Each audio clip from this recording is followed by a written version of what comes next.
L'esplanade du jardin de la résidence officielle du gouverneur de province a servi de cadre pour le lancement de la campagne de distribution gratuite de la moustiquaire imprégnée d'insecticides au Congo central. Au total, 3 49 660 000 pièces seront disponibilisées quant à ces pour une population évaluée à plus ou moins 1 138 000 habitants répartis dans 319 000 aires de santé avec les concours des 11 841 relais communautaires, a précisé le patron de l'exécutif provincial Atoumatoubana Nkoulouki qui a présidé personnellement la dite cérémonie le dimanche 27 décembre 2020. Et ce, en présence d'un parterre de personnalités politico-administratives et sanitaires, dont les conseillers du chef de l'État à la prévoyance sociale, le directeur du cabinet du ministre de la Santé publique, du secrétaire général à la santé, des membres du gouvernement provincial, des députés provinciaux, du maire de Matadi, des membres du conseil provincial de sécurité, de responsables de la SANRU et du secteur de la santé. Il a dans le même contexte rendu un vibrant hommage au président de la République, son Excellence Félix Antoine Tshisekedi Tshilombo, pour des efforts inlassables qui ne cessent de déployer aux questions sanitaires de sa population, mais aussi aux partenaires sanitaires bilatéraux et multilatéraux dans l'atteinte de cet objectif précieux de développement, zéro palu dans le ménage. En souhaitant le vœu de bonnes et heureuses années à ses administrés, Atoumatoubana a conseillé sa bonne utilisation selon les directives des professionnels de la santé. Je profite aussi du haut de cette tribune pour rendre mes hommages mérités à son Excellence M. Antoine Tshisekedi Tshilombo, président de la République et chef de l'État, pour ses efforts inlassables tendant à l'amélioration des conditions de vie de nos populations, spécialement dans le secteur de la santé. Le remerciement s'adresse également au gouvernement congolais, par l'entremise du ministère de la Santé publique, qui matérialise chaque jour la vision du chef de l'État dans ce domaine si important et ici, au travers de la lutte contre le paludisme. Remerciant le gouverneur de province pour l'accueil réservé à sa délégation, le directeur du cabinet du ministre de la Santé publique a émis le vœu que cette opération soit sécurisée et la coopération de la population afin de matérialiser l'objectif du millénaire zéro palu dans le ménage. Il a par ailleurs souligné qu'il y a plus de 4000 doses de Pyramax ont été dotés à la province pour une administration gratuite dans les centres de santé. La SANRU a quant à elle reconnu les efforts déployés par le gouvernement provincial tout au long du processus, car en quoi cette structure non gouvernementale, la réussite de cette campagne sera une grande victoire de l'État. Surtout que le palu demeure une pathologie à ce jour la plus importante causant la morbidité et la mortalité tant maternelle qu'infantile, telle que martelée par le ministre provincial de la Santé. Notons que pour lier la parole à l'acte, quelques familles ont réussi à domicile et des mains propres du chef de l'exécutif provincial des moustiquaires dont l'opération se fera de porte en porte pendant 8 jours à dater de son jour de lancement. Mais est-ce que pour autant, parce que Dieu nous protège, parce que Dieu nous garde, que nous n'allons pas respecter les mesures sécuritaires? Est-ce que parce que Dieu nous garde, parce que Dieu nous protège, que nous allons continuer à nous saluer et mettre les mains sur nos bouches? Est-ce que parce que Dieu nous protège, que quelqu'un va tousser à côté de moi et je vais lui dire tousse encore? Est-ce que parce que Dieu nous protège, que quelqu'un sera enrhumé à côté de moi et plein de fièvre, que je veux lui dire ça ne fait rien? Non. L'équilibre. Je n'ai pas peur de la mort. Je n'ai pas peur de la maladie, mais je ne dois pas tenter Dieu. La Bible dit que vous boirez des breuvages mortels et vous ne mourrez point. Mais est-ce que pour autant tu vas prendre le poison? Si par mégarde on t'empoisonne, Dieu te protège. Mais si tu sais que le plat est empoisonné, tu ne le prends pas. C'est pourquoi nous devons, malgré que nous sommes des chrétiens, respecter les mesures sécuritaires. On ne se salue plus avec les mains.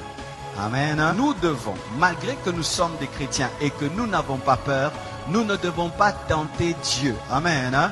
Nous devons Alors nous ne devons pas nous moquer de ces églises. Nous entendons en Europe, elles ont fermé. Ah, le pasteur n'a pas la foi. Le pasteur n'a pas la foi. Le pasteur n'a pas la foi. En Europe, il y a des gens qui ont été contaminés à l'église. Il y a des prédicateurs qui ont été contaminés. Il y a des familles de pasteurs qui ont été contaminées.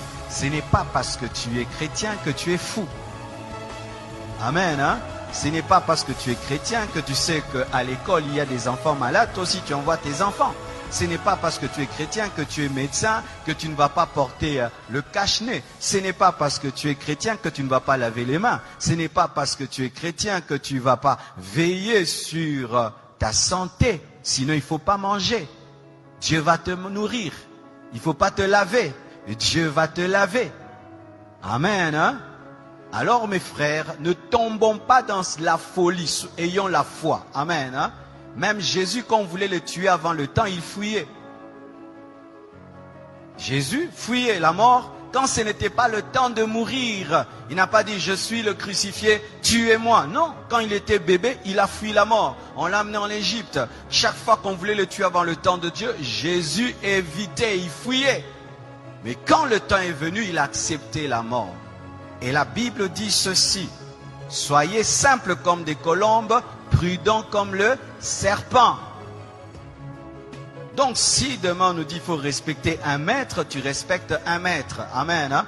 Si demain on dit, eh bien maintenant il y a des millions de personnes, même au Congo, les églises ferment, on ferme. Fermer l'église, ce n'est pas fermer la foi. Fermer un bâtiment, ce n'est pas fermer l'église, parce que l'église n'est pas un bâtiment. Je vais venir là, amen, hein?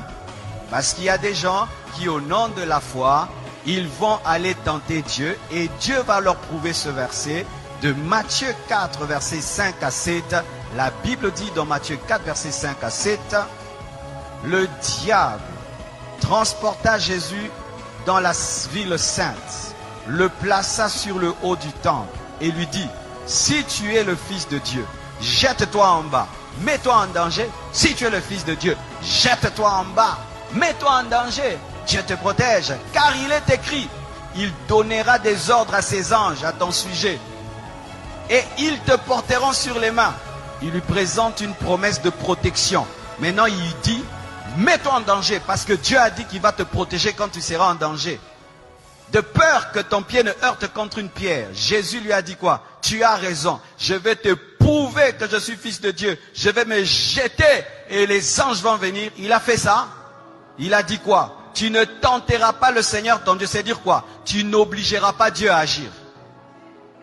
On n'oblige pas Dieu à agir même s'il a promis. Dieu, tu as dit que 1000 tombent à ma droite, 1000 à ma gauche. Tu vois 50 personnes en train de tousser là-bas, à d'éternuer. Tu viens là-bas, robo-bo-bo-bo. Vous avez Covid-40. Amen. Hein? Parce que même j'ai écrit sur Internet, vous savez, la conférence qui était prévue à Montréal a été annulée. Ils m'ont appelé, ils m'ont dit c'est annulé parce que la loi là-bas a interdit pour la sécurité du peuple. Et les gens disent, oh, si vous étiez des hommes de Dieu, il fallait que vous puissiez, il fallait quand même tenir cette action-là. Même si tu la tiens. Mais les gens ne vont pas venir. Et même s'ils viennent, ici ils viennent, et alors tu vas mettre en danger la vie des gens pour prouver que toi tu as la foi. Prends tes propres enfants, fais-leur ça. Moi je ne suis pas un fou, je suis un homme de foi. Il y a une différence entre folie et foi. Amen. Hein? Alors mes frères et sœurs, Jésus ne s'est pas jeté parce que Dieu a dit qu'il allait le protéger. Mais si on le poussait, Dieu allait le protéger. Mais là on ne l'a pas poussé. C'est-à-dire tu te retrouves dans un endroit et tu as mis toutes les mesures, mais tu touches sur un poignet. Et il y avait quelqu'un qui a laissé là le Covid. Toi tu touches, tu ne savais pas. Et puis tu mets là, Dieu te garde. Mais si Dieu te dit attention, le poignet est sale, prends vraiment l'alcool, lave. N'aimez pas le sang de Jésus, lave.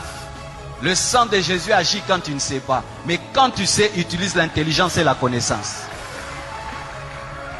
Vous entendez cet équilibre, hein? Alléluia. Sinon tu vas aller au ciel avant.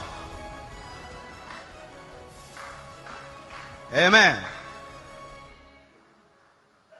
Je suis allé dans un hôpital, je trouvais un frère de l'église, il avait un cache-nez. Je vais dire, frère, tu manques la foi? Non, il a la foi, Mais est-ce que parce que tu as la foi, tu n'as pas porté des chaussures? Pourquoi vous portez les chaussures? Pas seulement parce que c'est beau, pour ne pas marcher sur le feu, ne pas marcher sur la saleté, ne pas marcher sur des épines, ne pas marcher sur des pierres qui font mal. Mais comme tu es chrétien, marche pieds nus, parce que Dieu va te protéger, tu ne vas pas te blesser. Tu as le zèle de l'évangile. Tu as les chaussures, le zèle de l'évangile. Amen. Hein? Donc, vous ne devez pas tomber dans une fausse foi qui est en soi tenter Dieu. Amen.